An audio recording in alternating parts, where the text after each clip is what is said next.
Halo, Joko Christian di sini dan pada kesempatan kali ini saya akan membahas media sharing pada jaringan komputer yang mempengaruhi bagaimana media akses kontrol bekerja.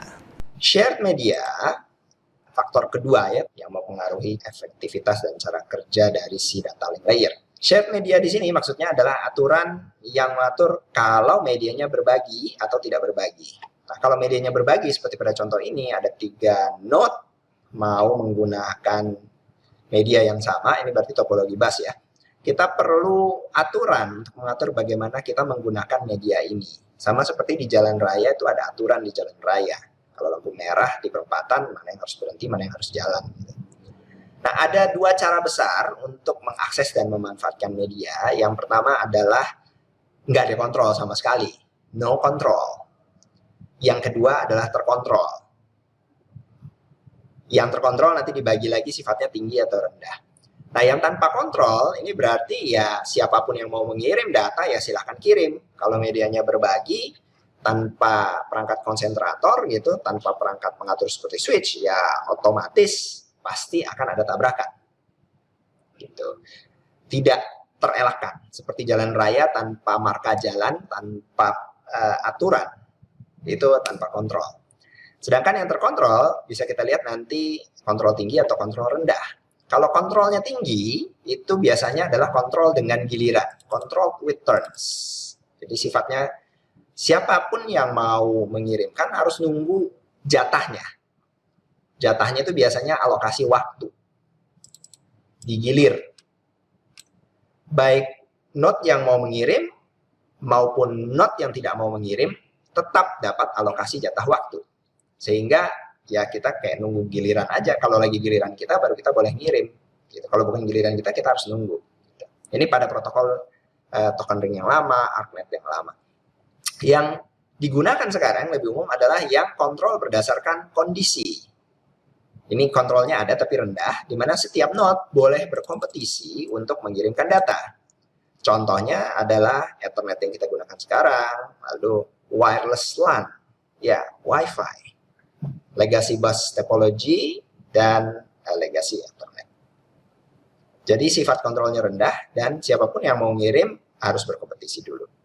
Mari kita lihat, untuk sifat kontrol yang tinggi, control with turns, artinya hanya satu stasiun yang bisa mengirimkan pada satu waktu. Perangkat yang mengirimkan perangkat yang ingin mengirimkan harus menunggu giliran, tapi tidak ada tabrakan yang terjadi. Karena semua dapat jatah sendiri-sendiri, nggak akan mengirim di luar dari jatahnya. Lalu kalau yang contention base itu sifatnya setiap stasiun bisa mengirim kapan saja selama dia menganggap itu oke, memungkinkan. Tapi tidak menjamin bebas tabrakan, artinya tabrakan bisa terjadi. Dan kalau terjadi ada mekanisme untuk menyelesaikannya. Jadi mekanisme untuk menyelesaikannya ada 2 di sini contohnya, yaitu CSMA CD, Collision Carrier Sense Multiple Access with Collision Detection untuk jaringan Ethernet di protokol 802.3 dan Carrier Sense Multiple Access with Collision Avoidance di jaringan wireless Wi-Fi ya 802.11. Nah, yang ini menjelaskan bagaimana kalau terjadi contention base dengan perangkat konsentrator berupa hub. Nah, hub ini adalah perangkat lama, hampir jarang sekali sudah tidak ketemu lagi sih perangkat fisiknya dijual. Nah, sifat kerjanya adalah dia menerima dari sebuah port, kemudian dikirimkan ke semua port lain, semua port aktif kecuali port masuk ya.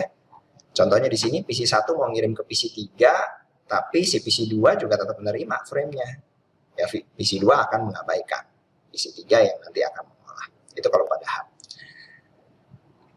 Nah, ini contoh contention base pada Wi-Fi. Kalau pada Wi-Fi misalnya kita punya A, B, dan C laptopnya, yang dimana A sedang menerima frame dari node yang lain, gitu ya. Si B mau ngirim nih, I see that the wireless frame in the channel unavailable. Saya melihat bahwa, lagi dipakai channelnya, karena berbagi kalau Wi-Fi. Maka saya menunggu. Saya tunggu dulu, si B. Yang C juga, oke, saya juga nunggu. Sehingga pada model contention base pada Wi-Fi ya, bukan berarti bebas dari tabrakan juga, hanya menghindari saja. Mereka setiap kali mau ngirim, mereka ngecek dulu. Dan yang ngirim pun itu akan dibatasin waktunya. Jadi tidak serta-merta bebas ngirim terus-menerus gitu. Ada jatah waktunya buat dia. Meskipun tidak seperti token ring nanti yang sifatnya giliran, selalu giliran. Maka pada model yang ini ada giliran dalam konteks siapa duluan. Yang lagi ngirim nanti dapat jatah sekian waktu, yang sisanya yang lain harus menunggu. Itulah kenapa pada WiFi semakin banyak node-nya, pasti semakin rendah kinerjanya. Dijamin. Node-nya makin sedikit, semakin baik kinerjanya. Nah, kalau di non-shared media gimana? Kalau non-shared media ya hanya 2 node, pengaturan kontrolnya sederhana. Non-share tidak dibagi, A ngirim, B yang terima, B ngirim, A yang terima. Sehingga tidak memerlukan mekanisme yang rumit untuk mengaturnya. Demikian penjelasan untuk kali ini. Terima kasih sudah menyaksikan. Jangan lupa like dan subscribe. Saya Joko Sese undur diri. Bye-bye.